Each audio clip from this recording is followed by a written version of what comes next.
you not to split up the law enforcement and the counterterrorism, because they say it ties their hands, it gives them blinders, that they're partners. Yet you mentioned yesterday that you think perhaps the time has come for some real intelligence reforms. That can't happen without real leadership from the White House. Will you, and how will you? Well, you're talking about one aspect of possible reform. I think you're referring to what they call the MI5. And I heard a summary of that from Director Mueller, who feels strongly that we, and he'll testify to that effect, I guess, tomorrow. I shouldn't be prejudging his testimony. But what my point was is I'm open for suggestions.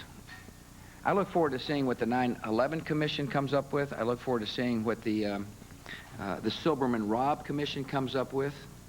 I'm confident Congress will have some suggestions.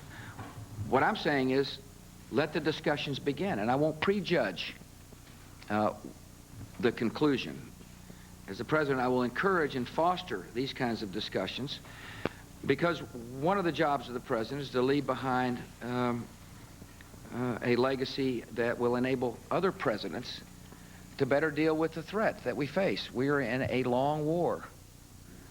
The war on terror is not going to end immediately. This is a war against people who have no guilt in killing innocent people.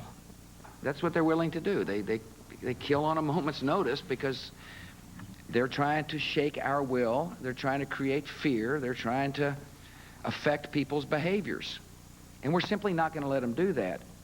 And my fear, of course, is that this will go on for a while, and therefore it's incumbent upon us to learn from lessons or mistakes and leave behind a better foundation for presidents to deal with the threats we face. This is the war that other presidents will be facing as we head into the 21st century.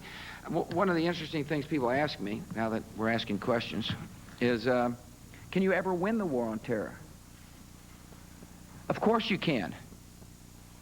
That's why it's important for us to spread freedom throughout the Middle East. Free societies are hopeful societies. A hopeful society is one more likely to be able to deal with the frustration